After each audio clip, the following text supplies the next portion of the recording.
Hey everybody, Captain Algebra here, and it is the beginning of the month, which means it's time for some pickups. Check out what I picked up in the month of September after the break.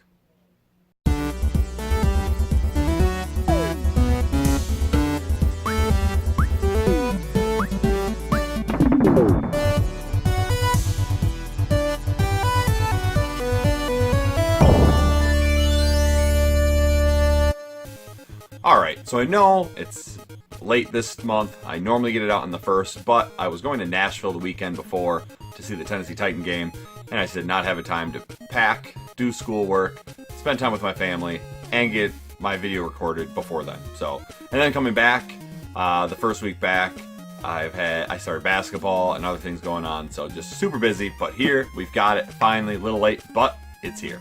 Let's get started with some GameCube. So in last month's Video Games Monthly Box, I got Resident Evil 4 in the GameCube, but it was missing its manual, so I did pick up the manual for it. So it's now complete. Then, went to Game Corner and picked up The Grim Adventures of Billy and Mandy. It's a licensed game of a cartoon that was on Cartoon Network. I really never heard of it before, but I never see it, and I'm always looking for more GameCube games to pick up. So this one's basically just like a 3D fighting game. You just keep fighting over and over again. You can smash objects to get power-ups. You can pick up weapons. You can use the environments to hurt each other. So it's interesting. I don't think it's a great game, but for a licensed game, it's really not that bad. If you find it for cheap, pick it up. I think this was only 10 bucks. Next, we'll go with some handhelds. So I was looking at Facebook Marketplace one day, and I saw someone selling a Game Boy Color, which came in that case. And we got a Game Boy Color. And it also came with two games, Pokemon Blue, which I already had, but this one had a nice cover, whereas the Pokemon Blue I had was missing the label. So I checked the battery on the new game, it didn't save anymore, so I just switched out the labels. So that works. And then I also got Frogger. It's a pretty fun port of Frogger. I mean, everyone loves Frogger. Go across the road, go across the river, get to the frog to the other side, move on. So it was funny when I first got it, I was testing out, even my wife wanted to play, so that was pretty cool. Finally found a game she wants to play. Maybe I can get her to stream it, huh? Maybe? No? Probably not. But it's cool, it's a little case. Unfortunately, the plastic in there is pretty old and cracked, so I can't use that, but I thought it was pretty cool. Got that all for 25 bucks. Next, we'll go some original Xbox games. These also both came from Game Corner. First one, Baldur's Gate Dark Alliance 2. So this is an action RPG, basically, and I really liked the first one on GameCube, so I saw this, and I was like, yeah, I gotta pick it up. I don't think it plays as well as the first one. I feel like when you attack, it's very easily to get hit yourself, and that kind of annoys me. But I've just played a little bit to get the gameplay footage, so if I get more into the game, I'm sure I'll like it more. But definitely cool. And next, we got Silent Hill 2. So Silent Hill is a game I have on the PS1, but I've never played it yet. Now I've got two, so it gives me more motivation to play through the first one, so I can get to this one. But I've heard they're really good games, really heard good things about Silent Hill 2, that maybe it's even the best in the series, so I'm really excited to try that one out. Sticking with Xbox, we'll go to Xbox 360. First one we got was Banjo-Kazooie Nuts and Bolts. This game is definitely not as good as Banjo-Kazooie and Banjo-Tooie. It looks great. I mean, looking at, Xbox 360 versus N64. But to me, graphics aren't that important. The gameplay is, and it's just not that fun. I don't like the idea of building vehicles and using them to move around. Like, that doesn't add anything to the game for me. You still go around, have to get jiggies. It's okay, but I was a little disappointed. I was hoping to do better, but I got it for cheap, so, might as well pick it up. Then the next two came from Game Corner, and we've got Lost Planet Extreme Condition and Lost Planet 2. So I was always interested in this game. It's a third-person shooter, but you can change the camera angle so it becomes a first-person. So you're out on this planet, you get attacked by acrids, but they have thermal energy to help them survive. So when you kill them, you collect thermal energy to help keep your heat up so you don't die. It moves kind of slow. I was a little disappointed. I thought your character would be able to move a little bit faster. So that kind of sucks. But so far what I've played, it's a pretty fun game. Definitely look forward to trying out more of it. Next we'll go with the one Switch game I picked up this month. The Mutant Mudds Collection. So this was from Super Rare Games. It was their 5th game that they released. One thing that's obviously always really cool is that it does come with a manual. But this game is 3 games in 1. So it is the Mutant Mudds Deluxe, Mutant Mudds Super Challenge, and then Mud Blocks. So this is a fun action platformer. These aliens attack the Mudds, and you have to go around and stop them. So it's a really cool platforming. One of the things I really like about it is you can keep jumping backwards and forward in the foreground or the background in certain spots, and that's really cool. And sometimes, so if you're like in the middle or in the far back, the stuff in the foreground can block your view, it's just really cool. It's got a really cool aesthetic. The Super Challenge is just a little bit more challenging than the regular one, but still a very fun game. And then Mud Blocks is just kind of a puzzle game, which it's really not that fun. But I heard really good things about Mutant Mudds Deluxe and Mutant Mudds Super Challenge, so it's a fun platformer. I don't know if they're sold out yet at Super Rare Games, but if they're not, definitely check it out. It's a great game. Next, we'll go with the PS4 games I picked up. First one, Final Fantasy 15. I know, right? I bought a Final Fantasy game.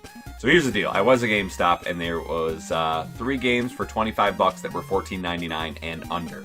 So I went around finding any games at $14.99 so I could get the most bang for my buck. So I found 3 games, and one of them was Banjo-Kazooie, then it was Final Fantasy, and there really wasn't a great selection. So I picked it up. I haven't played it yet, but who knows? Maybe it'll get me into RPGs. You never know. Probably not, but hey, I'll try it out.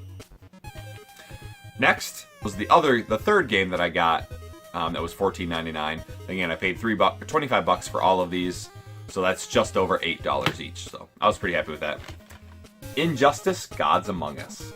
This is a game I've always really been interested in because it's comic books, and I do like comics. Now, normally I like Marvel more than DC, but it's got the Flash in it, and I absolutely love the Flash. I love the TV show, so very cool that you can that the Flash is in this. Played a little bit. I'm terrible at fighting games, but I've enjoyed it so far of what I played. But I don't know how much I'll enjoy it, just because, like I said, I don't like fighting games that much. But it's okay. It's pretty fun. Maybe it'll help me get into fighting games more. Next one I got from Play Asia, which I believe I first heard about from Metal Jesus Rocks and Radical Reggie, and I believe Chris Pico, the old-ass retro gamer, had it in his pickups video last month too, and it looked really cool. And that's Rabby Ribby. So this is a really weird, like, Metroidvania type game. You wake up, and you're in a box, and you don't know where you are, and you find out that you're human, but you're supposed to be a bunny. So you got bunny ears, and you're really confused, and you're just trying to find a way to get back to your master. You can go around, you find a hammer to attack enemies with and gain experience for that, and every time you gain experience, you gain more moves. You can also get a fairy that can attack for you as well. And what's really cool is, I've never heard of a game like this, but it's basically, it's platforming with bullet hell aspects. So when you fight a boss, sometimes there's bullet hell fighting that you have to dodge all the bullets and still attack the enemy. But what's really cool is the hit detection is great. There's sometimes where I'm like, oh my god, I should have gotten hit there, but I didn't, because it's so spot on. Very cool game. Again, this is from Play Asia. I think it was like $30, 20 or $30. It really wasn't that expensive. I highly suggest it. It's a really fun game. When I put this game in and I was recording gameplay footage, I just wanted to keep playing and playing and playing. It was a lot of fun. Definitely one of my favorite pickups of this month. Next game I had this month, everyone picked it up, let's be honest. Spider-Man. So this is a very fun game. Basically, it reminds me of the Arkham games, but not quite as good. I do enjoy the fighting aspect of Arkham a little bit more than the fighting in Spider-Man, but swinging around the city is so much fun. I mean, you can swing all the way towards the ground, you can swing up in the air, you can climb the Empire State Building and perch up there. You can do moves while you're swinging, you can attack people as you're falling down, you can point launch off of objects to make yourself go faster. Really cool, and it's just very interesting so far. Now I'm only about 30% of the way through. I'm doing a lot of side quests, picking up all the backpacks, finding all the landmarks, finding all the research stations for Harry. But so far, I've really enjoyed it. This is the type of game I feel like it makes you want to complete it 100%, because it's nothing that's like too annoying to do, and everything's just fun. I mean, because you're traveling from like backpack to backpack, but you're having fun swinging around the city. You know, it doesn't seem tedious. So I highly recommend it. But like I said, if you like the Arkham games, it's very similar to that. So check it out. Here we go. My favorite pickup of the month from Castlemania Games. Well, actually it's from Retrobit, but Castlemania Games is selling it. Holy Diver, the Collector's Edition. So this thing is really sweet. You can see right here, it posts a picture of everything that comes in it. Even comes in a box with a manual, and it comes with, you know, a card saying what number it is out of 2,900. It's just really cool. I highly suggest if they're still available, pick it up. There was a white version. I think there's only 1,000 of them, maybe 1,500, and then this black version that I have was 2,900. But it's a game that was never released in the United States. But it plays very much like Castlevania, but it's much, much harder. So you go around and you can fight by shooting out this like fireball. But you can also get other magical weapons that you have to use your magic for. One is like a twin fireball, another one is a blizzard where it freezes everything they have to use in the second level. But it's a lot of fun. I've not gotten very far, I haven't played a ton. But it is difficult, but it's a lot of fun. It's just your classic 8-bit NES game. If you like Castlevania, you'll love this, and I highly suggest it. So there you go. Those are my pickups for the month of September. Finally, I did not pick up that much. Now, there are a few more games I'm waiting for. I think I got something from Limited Run and Strictly Limited, so that'll be coming eventually. Oh, and then I also got something on eBay I picked up. So those will be my next months, hopefully, depending on when like Limited Runs ships them out and stuff like that. But I feel like a lot of good games this month. Unfortunately, no NES or SNES, but that's going to happen. Let me know what you think about these games. And until next time, this is Captain Algebra, signing off.